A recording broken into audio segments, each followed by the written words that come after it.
Good afternoon student. आज हम पढ़ते हैं क्लास 7th में सोशल साइंस सब्जेक्ट में पार्ट 8 जिसका नाम है वायुमंडल, है ना। तो इसके पहले हमने क्या पर्यावरण, पृथ्वी, इन सब चीज़ों के बारे में जान लिया। अब आज हम देखेंगे हमारे इसमें क्या है, वायुमंडल के बारे में बताया जाएगा कि वायुमंडल क्या है। तो हमने पिछली कक्षा में पढ़ा है कि हमारे चारों ओर जो फैला हुआ आवरण है वही क्या है, वायुमंडल है ना।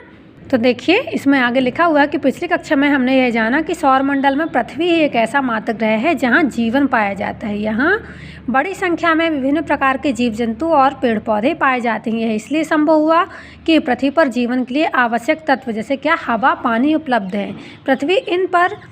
पृथ्वी पर इन तत्वों की मौजूदगी वायुमंडल के कारण ही संभव हुई है। हम यहाँ वायुमंडल के बारे में अध्ययन करेंगे। तो वायुमंडल का देखिए एक परिचय यहाँ जानते हैं हम कि हमारी पृथ्वी के चारों ओर फैले हुए वायु के आवरण को वायुमंडल कहते हैं। तो ये हम पहले से पढ़ते आ रहे हैं ना कि हमारे पृथ्वी के चारों ओर जो वायुमंडल आवरण फैला हुआ है वायु का, वही क्या कहलाता है, वायुमंडल कहलाता है।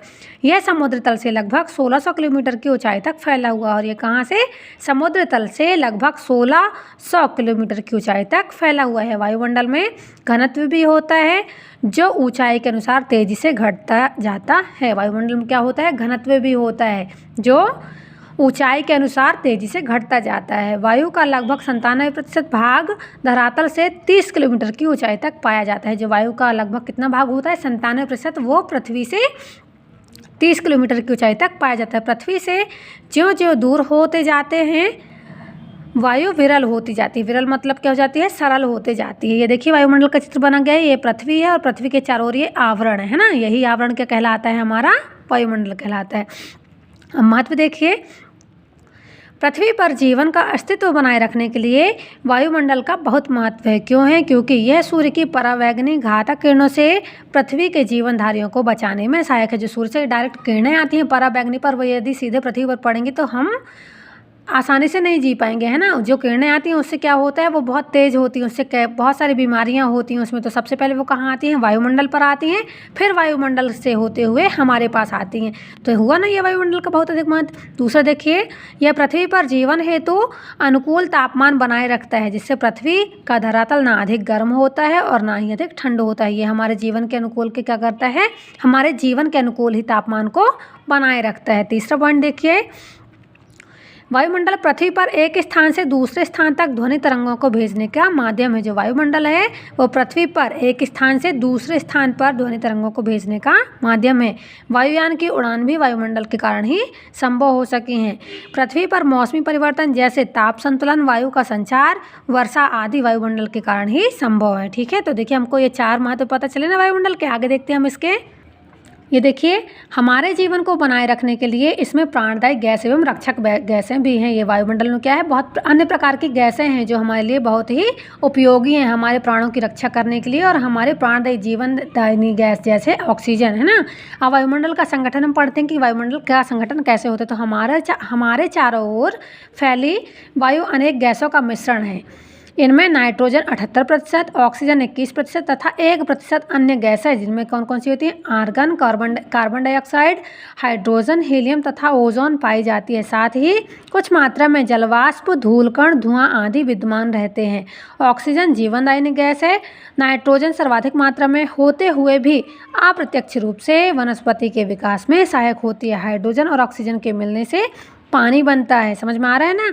जो ऑक्सीजन है वो हमारे जीवनदायिनी गैस है ना, और जो नाइट्रोजन है वो वनस्पति की सहायता को, वनस्पति के लिए अत्यधिक सहायक है, वनस्पति के विकास के लिए।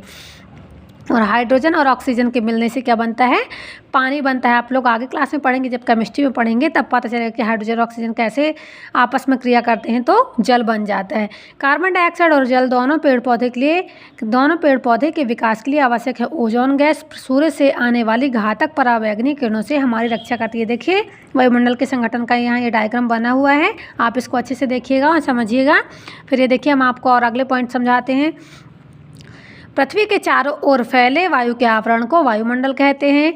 वायुमंडल का विस्तार समुद्र तल से 1600 किलोमीटर तक है। वायु विभिन्न गैसों का मिश्रण है। वायुमंडल में नाइट्रोजन 78%, ऑक्सीजन 21% और दोनों मिलकर कितना हो गया, टोटल 99% है। के अलावा 1% क्या होता है, आर्गन होता है, कार्बन डाइऑक्साइड होता है, हाइड्रोजन, हीलियम तथा ओजोन गैसें पाई जाती हैं और ऑक्सीजन जीवनदायिनी तथा ओजोन जीवन रक्षक गैस है। अब देखिए वायुमंडल की संरचना। तो वायुमंडल की संरचना कैसे होती है?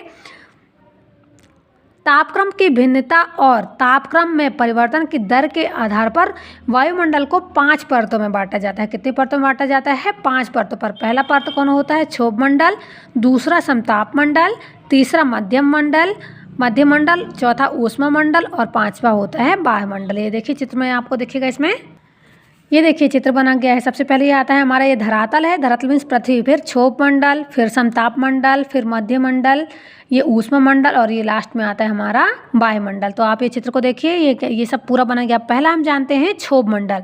तो क्षोभ मंडल क्या होता है? ध्रुवों पर इसकी ऊंचाई 8 किलोमीटर तथा विषुवत परत पर 18 किलोमीटर तक है। इस परत में जलवाष्प तथा धूल कण पाए जाते हैं। इसमें मौसम संबंधी सभी घटनाएं जैसे बादल, वर्षा और तूफान आदि घटित होती है। सब किसमें होता है? क्षोभ मंडल में होता है।